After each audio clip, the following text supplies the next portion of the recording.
I'm Charlie Harp, and this is the Informonster podcast. And today on the Informonster podcast, I have Clinical Architecture's own Carol Macumber.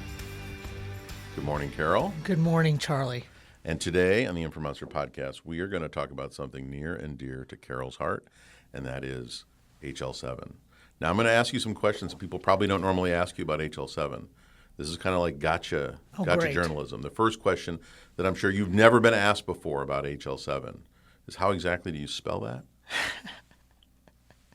want me to spell it out? No, I'm just kidding. Because, full descriptions are important. So I think one of the things that would be great for the listeners is for you to give kind of your history and a little bit about your history and involvement with HL7.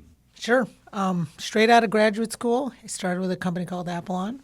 They were focused on terminology standards, and deployment via their open source tooling.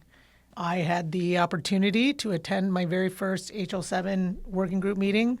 I think it was 2002, long ago, apparently.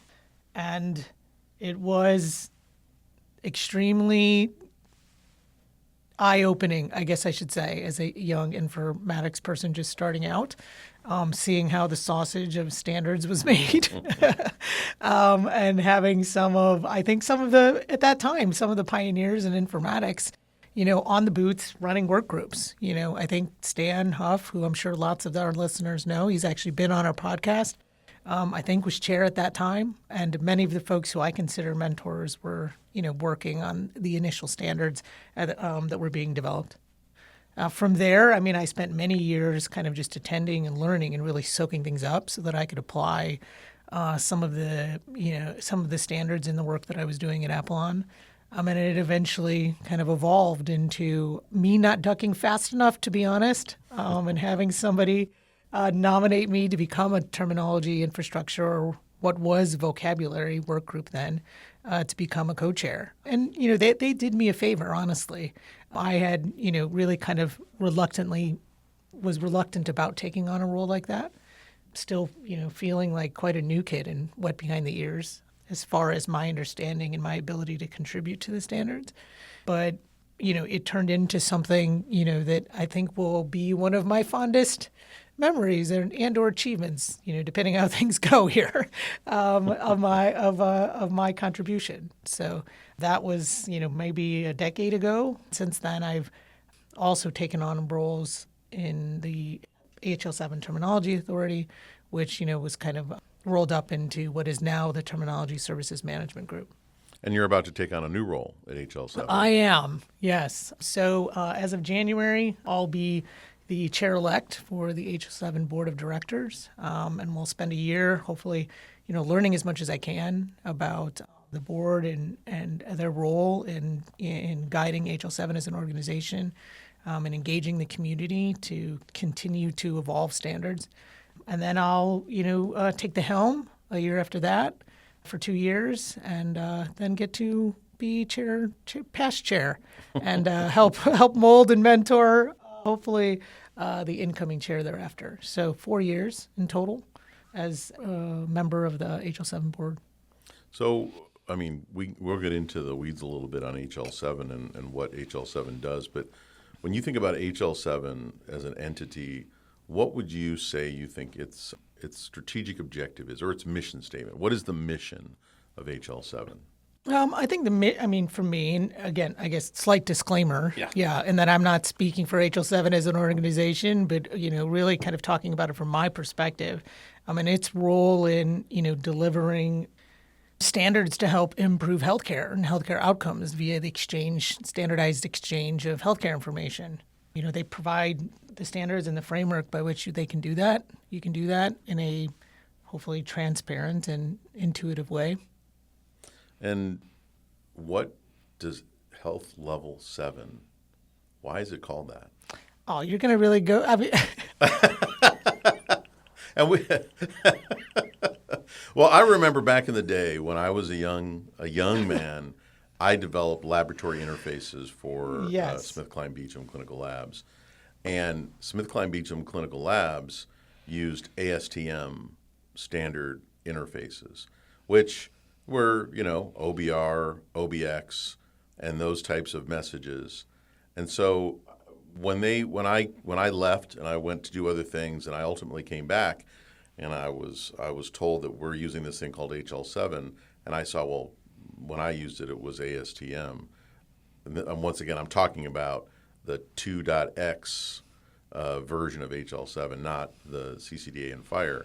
But I thought at the time, I just don't recall. I remember looking it up at the time, but I don't recall why it's health level 7. Yeah, so it's layer 7. Layer 7. Layer Okay. 7 is the Okay. open systems interconnection model layer for applications.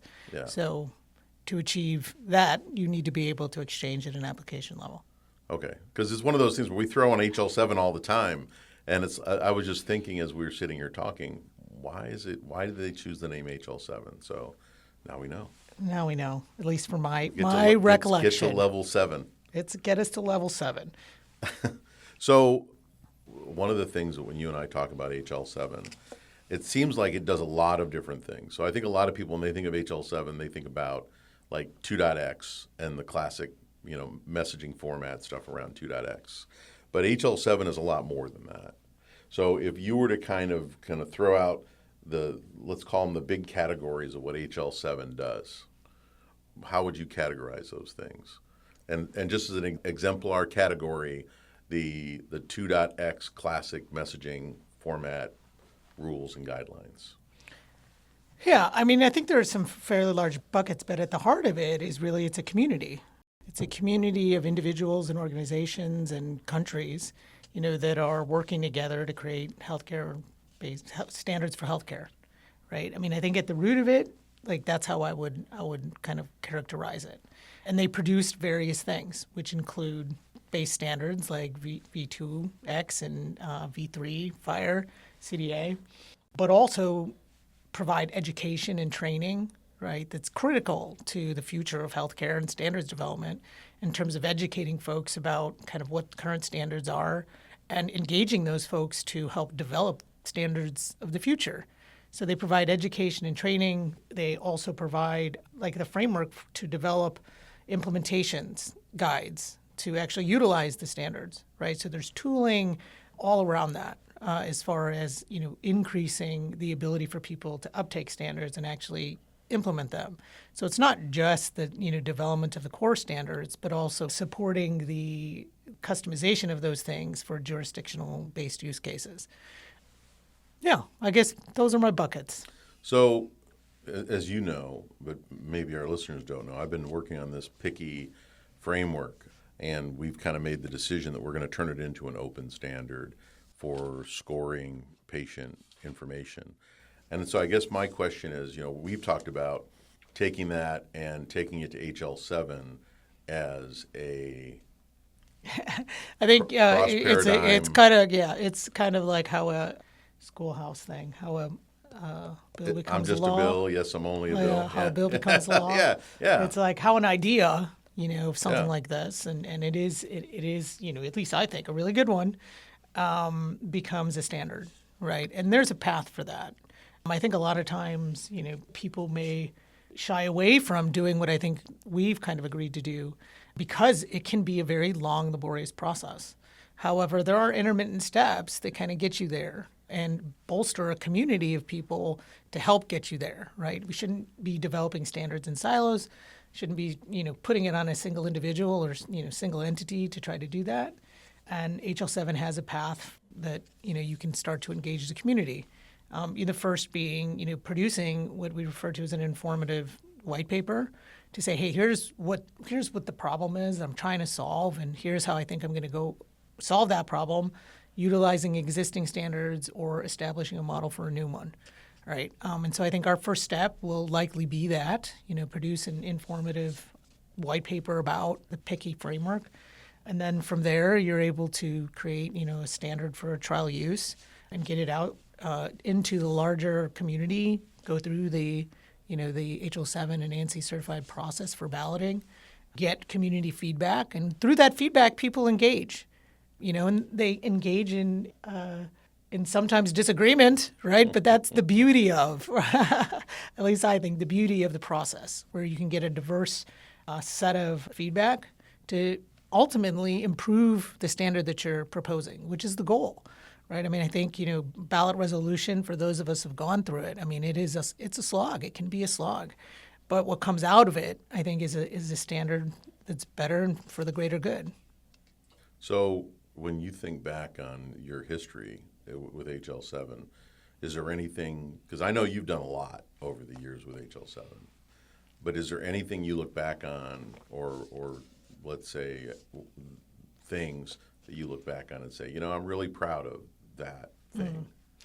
Yeah, I think, I mean, off the top of my head, two things come to mind. And for those people who have been on this journey with me, it won't be a surprise that the gender harmony work is at the forefront of probably what I'll always remember.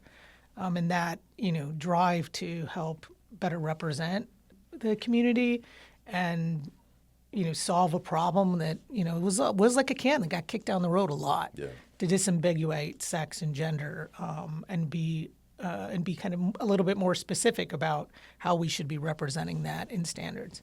And, that 3-year, 4-year-long journey was absolutely worth it from my perspective in terms of what we've been able to accomplish.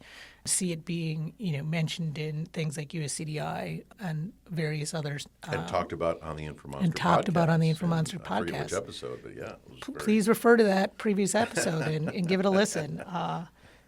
But yeah, so certainly the gender harmony work, right? To be able to see that come to fruition, have aspects of that be taken up in other countries, I mean, is something that I don't think in 2002 I would ever have said I would achieve.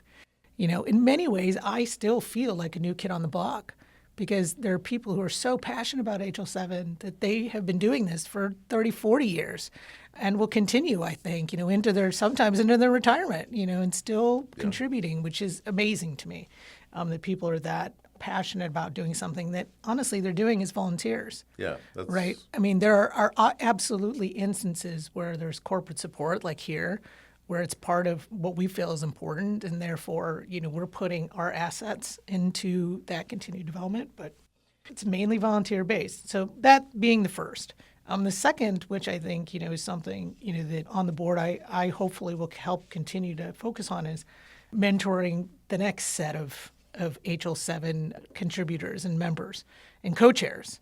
And that, our ability to kind of embrace new people into the community and help educate them, not berate them for not understanding what we did 10 years ago or 17 meetings ago, I think is critical to the future success of HL7.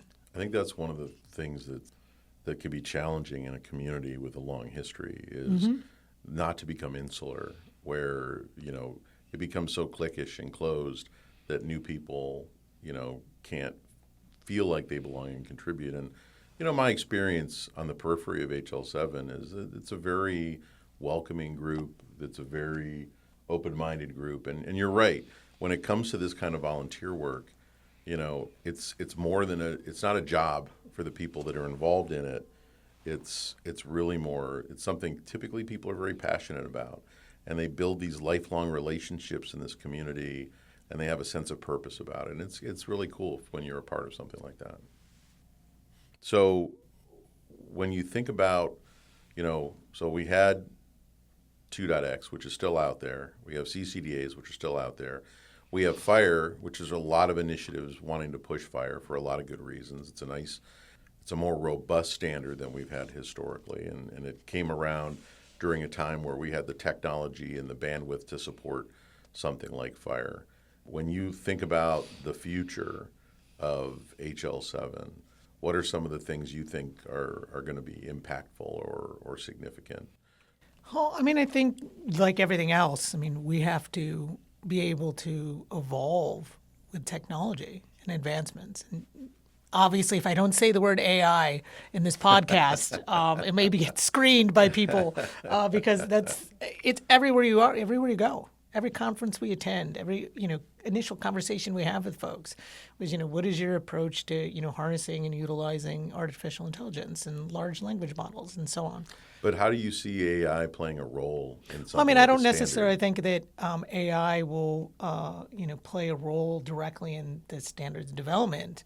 But certainly, the way that we look at things and how the standards would be used should take into consideration any large technological advance. That includes AI to say, hey, we know that systems are going to be using it. Is there anywhere amidst the standards that we're creating that we need to take that into consideration in terms of what is going to be utilized from within the standards, or to help ensure that AI doesn't do something we don't want it to do? I mean, I don't really know how we would do that. And I'm certainly not an expert on AI, but I think there is definitely a recognition, within the community, since we're all, in our corporate lives being asked those questions about how it can be used. Well, what's interesting is I talk to people in the industry, and some folks come up to me knowing that I exist in the terminology world and the structured data world, and say things like, "Oh, Charlie, we're not going to be using terminology. It's going to 5 years from now, we'll be having a coffee and reminiscing about how back in the day we used terminologies." I remind them that we still use fax machines in 2024, right. But I also think that I don't see us getting away from structured data. I don't see us getting away from terminologies, because I think they anchor us into reality. I mean, because if we do get away from terminologies, and one could argue that we probably wouldn't need standards for transporting terminologies Correct, yeah. from point A to point B.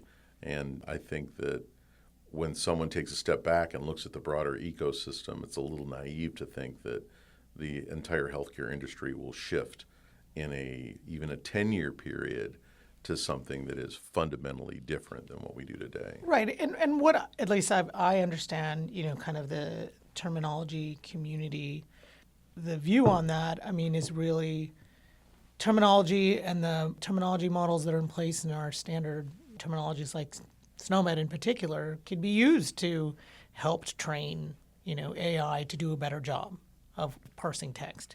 And you certainly can't replace it, but rather utilize it to make it better. And I think that AI is a technology that fundamentally, at least the current generation of things like large language models, can be used to augment human activity or accelerate human activity. But the thing I keep reminding people that are like, "Oh my God, Charlie, AI, it's so great," is it is a rear-facing, bias-based technology, and the only way to unbias it is to rebias it. And so we're always the metaphor that I used when I spoke about it at AMIA is it's like a Ouija board where history's hands are on the planchette, moving it across the board. And we just have to be aware that even though it's a clever simulation of an intelligence of a human being, it isn't. And if you look at some of the responses you get, or look at some of the videos that it creates or whatever, it quickly becomes apparent that is not something that came from a human being. But I am biased. I'm a technology zealot. I love new technology. I've played around with ChatGPT a lot, but I still think that it's a technology that maybe isn't appropriate for use in some of the ways people are using it. And, oh my God, how did this become a podcast about AI? Because I said the word, and that's infected. What happens. I know. AI is it has already us. Trained us. So. I know. So back to HL7. Other than AI, which I would argue should not impact HL7, other than if HL7 starts to tell us when things came from AI versus came from a human, maybe that's something we add to HL7. Sure. Obviously there's been an increased push towards, security and privacy. And that's that's a great use case to say, okay, well, are we able to, throughout the ecosystem of utilization of HL7 standards from V2 and CDA and FHIR, all mixed into the same healthcare ecosystem, are we able to say what came from where? Which data sources did it originate from? What amount of augmentation has occurred, and where? That's something that standards can help determine, make transparent in the information that you're receiving. You want to get super nerdy? I don't know, maybe. Come on. I have a cup of coffee in my hand. You've had some coffee. Let's get One super hand, nerdy. although this is hotel coffee, so we'll see. I'm going to put forth a statement, and then we can debate this statement or agree. When I look at HL7 historically, and I look at the standards, because remember, I was a developer. I built lab interfaces back in the day. That's what I did. I really feel like the standards we have in healthcare, and the reason why some of them are pretty flexible, is because they evolved from being a representational technology, where I'm electronically sending you data so that I don't have to call an autodial printer or fax you a report. Because a lot of the stuff from HL7 came out of these transactions, like a lab report, right? So I think when you look back historically, we had these things that were representational, which they could be a little loosey-goosey. And even CCDAs are really representational. They are something that allow you to construct a human-readable piece of information, right? One of the things that I think is interesting about FHIR is I think that, and one of the reasons why I like that FHIR is a little more prescriptive than the previous standards, is I think that people talk about how we've exchanged data for the last 20 years, but I really think we exchanged the representation of data for the last 20 years. So semantic normalization wasn't important because I'm just printing it out and you can read it with your human eyeballs. I think with FHIR and with where we are today, there's really a need for us to not have a representational sharing of data, but a computable sharing of data. And I think that's one of the reasons why we're starting to see data quality become more of an issue, semantic normalization, interoperability, because we're not just sharing something you can print for a human to read. We really need something that software can understand without having a human to spoon feed it. So that's my statement. What do you think? I don't think you'll be surprised that, well, maybe you would be, that I agree. I mean, I don't think there's any. You're a reasonable, intelligent human being. intelligent person. Of course you would agree with me. Yes. I mean, so V2, flexibility was its strength, but also its Achilles, right? I mean, it increased implementation dramatically, right? It's probably the most utilized. I mean, I don't know how many statistics that back that up, people out there. I heard that, I would not be surprised. Right. And it allowed people to, send information in a semi-structured, in a structured way, but along with CDA, where the structure was even more prescribed, the content was not as much, right? I mean, you could place things, there's a lot of flexibility there as far as the content, and people like to say, if you've seen one, because based upon the institution from which it's being generated, it could technically be conformant, but the content itself is of varying quality. And this push towards saying, hey, the data that's actually in that envelope has to be of higher quality, and we have to have a way of assessing that. And having a feedback loop in place to say, hey, these things, these are areas that are really important, that will ensure that there's semantic interoperability, where I can't just receive the thing and understand the size and shape of the envelope, but understand the contents that are inside. And having people be able to, and systems be able to take that feedback in a standardized way and make improvements. I mean, I don't see any other way to really achieve what we've always kind of been working towards in terms of semantics and semantic interoperability and equivalence. I think that when you look at HL7 V2, it was a very flexible thing. I think that one of the challenges we have with CCDAs is that CCDAs, sometimes I feel like when people develop a standard, because a standard is kind of a guideline, there's nobody that says that your V2 is not compliant, so therefore you're not getting paid. I mean, there might be, but I don't run into them. It's not unlike, X12 837, where you have these formats where if you don't send the data in a format that we recognize, you are not going to get reimbursed for this. There's no real impact on that. And so we end up bearing the cost as the receiver to make sure that we can have interfaces that can handle all these different variations. And it's the same thing with CCDA. Ideally, we'll have that less so with FHIR, because FHIR is more prescriptive. And theoretically, you could see a time where if we say that the exchange of data is not just referential, it's critical, and to be a good part of the ecosystem for public health and for everything else, you have to send compliant FHIR. Mm-hmm. So it's not an option. There's no flexibility. And I'm one of those people where people tend to like flexibility because it gives them freedom. But I'm of the opinion if we really care about exchanging data, we almost have to be draconian about formats. that we have to slow the roll so we're not creating a new version of a format every 2 years, because we're then forcing the entire industry, if we're saying you have to be compliant with it, to rewire everything to be compliant. So I think it does a couple of things. It makes the standard more draconian.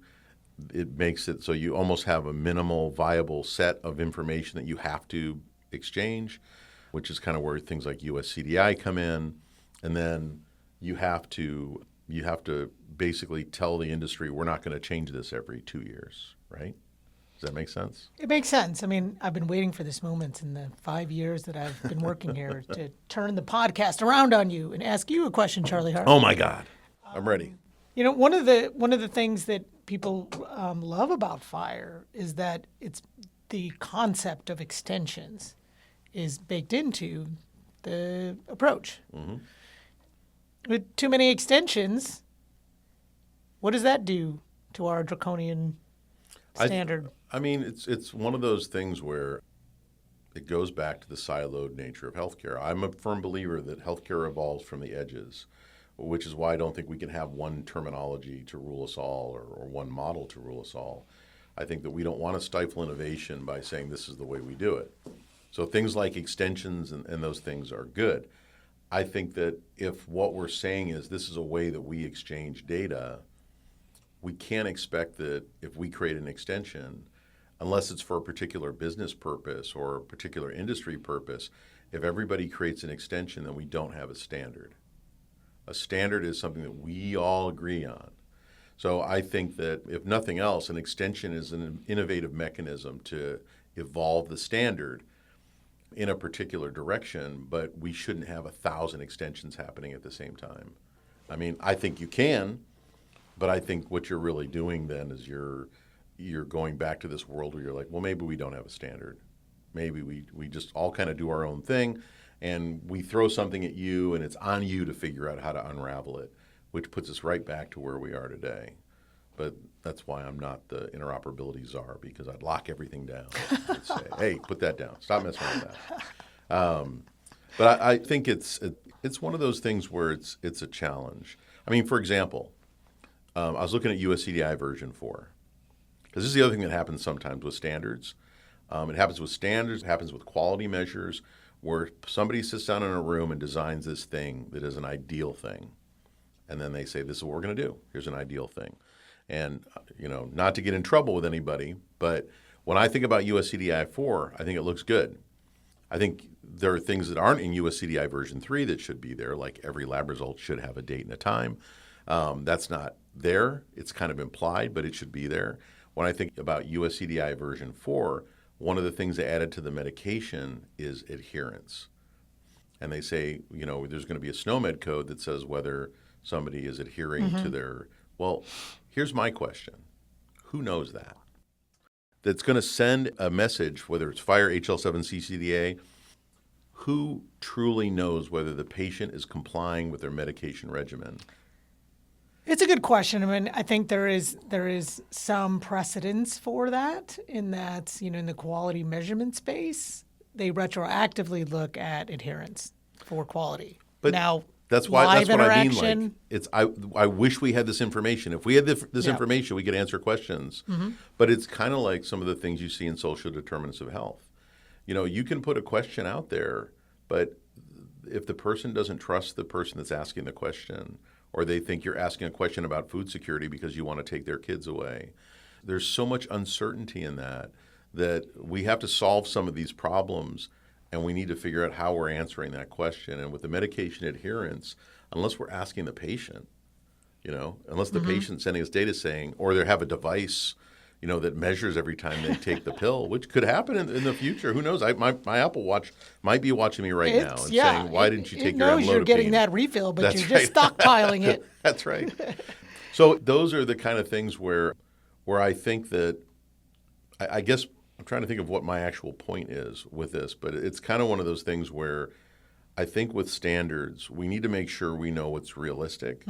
I think we need to avoid, back when I worked at First Data Bank, I noticed this thing about subject matter experts, because I'm not qualified really to do anything, not even this podcast. But I noticed that subject matter experts are really proud of their knowledge. And so when you talk about a clinical scenario or you're designing a system to support something, they really kind of gravitate towards the edge case because it demonstrates their expertise. And well, that's true 80% of the time, but 20% of the time, this esoteric thing happens. And I think sometimes that bias to want to make sure that people realize that you are a subject matter expert tends to drive design and things into this edge case. And you see some of that in the standards. Some of the things in FHIR have a lot of complexity in their design, and that complexity is going to be engaged, 3% of the time. And I could certainly accept an argument where somebody says, well, hey, if it's you and you're in that 3%, don't you want to be represented? That's true. I do. But I also feel that, perfection is the enemy of good.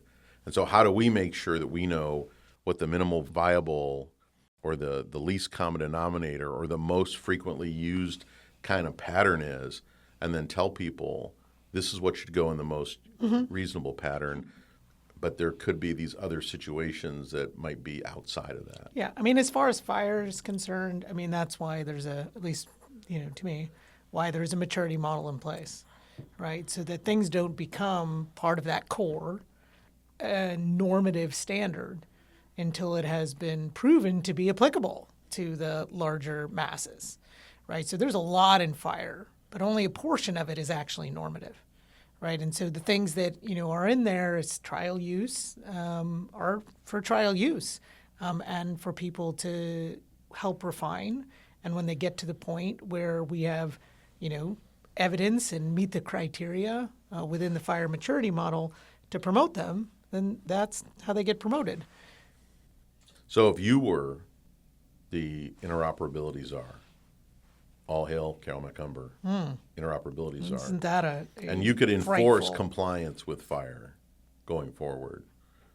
Where would that be, do you think?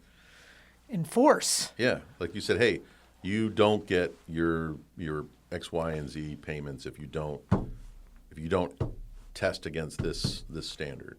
I'm more of a data quality zealot than a format zealot, but let's say this is a format situation, and let's say it's in the future, and we decide as a nation that for TEFCA, for Exchange, we really are trying to drive everybody to, not just send us data in FHIR, but to comply and be able to prove that you are compliant with FHIR.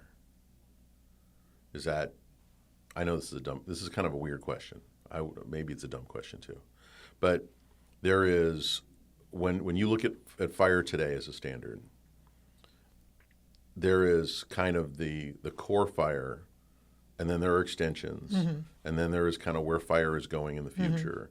And so do you see a time when we could say, if we're going to try to enforce compliance with it as a format for Exchange, that you could say, this is what you must comply with, and this is what's coming, and these are things that are optional because they're extensions? Yeah, I think it's not realistic to say there's a single version of that standard that everyone could easily comply to across all use cases. Now, that being said, you set a floor, right? And the magic, I think, is setting that floor in a way that it allows for flexibility still and further constraint. So in the U.S., at least, we're trying to do that by establishing U.S. Core, which is, the FHIR, the U.S. version of the underlying FHIR standard, and establishing U.S. Core that provides a floor for people to then further establish implementations of that. So, for example, for public health reporting, right, there are various implementation guides that say, for this purpose, for this organization, this is how you must format your FHIR resources for reporting to us. And that provides a path to ensure that the information that's pertinent for that use case is included. Not everything, because it's not applicable. Okay. Right? So I think there is a path for people to say, you must comply with this implementation guide for this purpose. In a particular use case. Yeah. Right? Of course, at a national level, things like HTI-1 and USCDI are helping drive towards the utilization of US Core as our base standard. But I think saying that isn't enough, but rather saying these implementation guides, have to be implemented for specific use cases. I think that part of the reason why we struggle with interoperability, because we did the data quality survey, interoperability remains a big issue for a lot of people. We're trying to roll out TEFCA across the country, and most people I talk to are, they might connect to it, but they're not going to just ingest data into their system because they don't trust the data. I think that part of the challenge we have is the people that are sending data out don't really, and I don't mean it this way. So if you're out there, don't be mad at me. Don't hate the player, hate the game. I think that the data we send out is less important to us than the data we receive. Sure. So I think that, and we don't, and this is why we develop Picky, is because we don't really have a way to even measure the data that we're sending out. We can kind of validate it against the format, like FHIR, HL7, or CCDA. There are validators that say, oh yeah, the structure looks right, but the actual quality of the data we don't measure. And so I think that we probably do need to have something that forces people to care about what they send out. And unfortunately, the only way to do that is money at the end of the day. Money or less money? Well, and yeah, exactly. And when I was in the finance world for a couple of years before I moved into healthcare, and this goes back to like 1989, so it was a while ago. And I remember when I moved into healthcare, I was really shocked by when we were doing decision support and things like that. They were like, oh, it's okay. Because there's always this assumption there's a human intermediary that's doing certain things. And so the software is important, but it's okay if it's not great. And that's changed, obviously, over the years. But the other thing that really surprised me was you'd be talking to people about things and you'd say, well, this is for patient safety. And it became quickly apparent, even though they didn't say it, that, well, yeah, we care about the patient. We want to take care of the patient, but money is what drives people to make decisions. And oftentimes, money and different schemes, because no good deed goes unpunished. Sometimes we put incentives out there and it has a weird, orthogonal effect on behavior that it's not really what we intend. Yeah. What you choose to measure impacts people's behavior. Yeah. And what you pay for. And what you pay for, right? And I don't recall the actual numbers, but ahead of our, data quality theater at HIMSS, I did some research into that exact kind of topic in terms of, what percentage of people actually trust information that they've received and what percentage of people actually use it, right? And clearly the first number is rather small to begin with, and the second number is even smaller, right? So they may receive it, put it someplace, but they don't actually use it, right?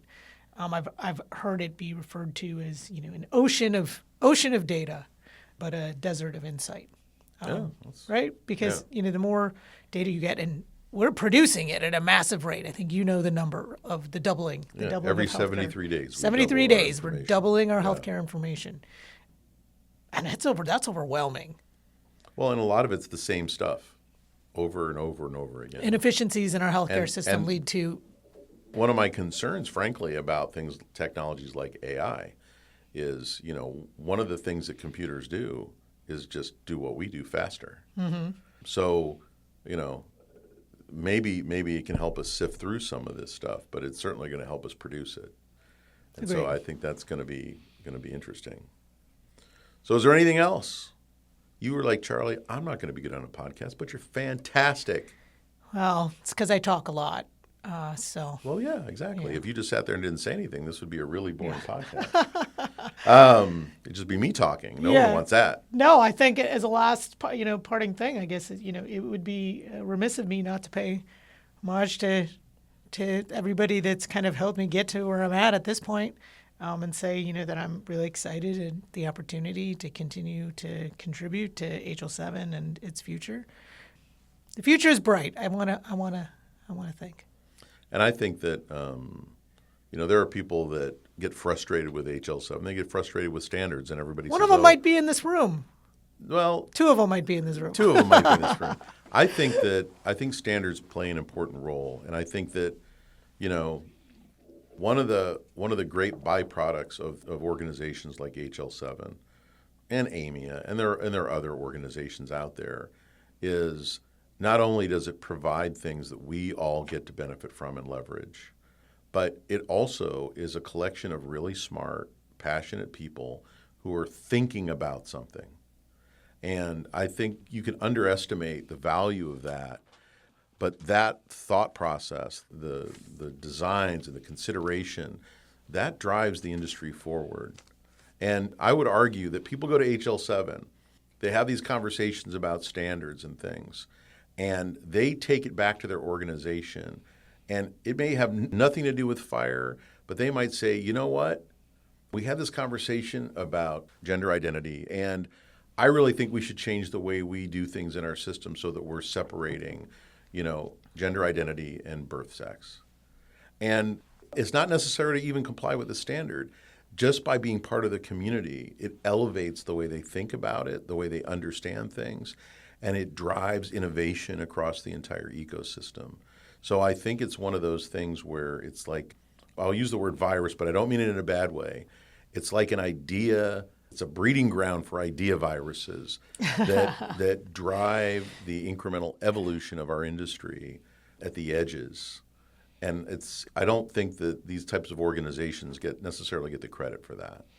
Yeah, I mean, and it's one of the things, you know, that HL7 has been focusing on. You know, in the previous strategic plan, you know, there was a great amount of focus on establishing an environment in which people could see how it works, right? So for the FHIR accelerators, create the Foundry that has reference implementations, right? You know, FHIR has been touted as, you know, really being able to reduce the learning curve and the barrier to new development.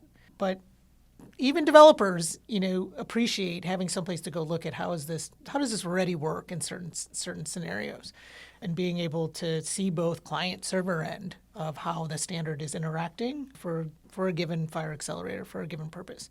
And there was a great push towards that, and you see it in the Foundry, and I can imagine that there will be much of that in the future. All right. Well, Carol, thank you so much for being on the Informonster podcast with me today. My appreciation for HL7 has evolved over the years to the point where I'm really proud and delighted to have somebody who's on the clinical architecture team in such an influential role. And I appreciate all the time and energy you've dedicated to help healthcare be better. And it's obviously something that's very important to you. So thank you for being on today. Thank you. And for all of you out there, thank you very much. This is Charlie Harp, and this has been the Informonster Podcast. Thanks.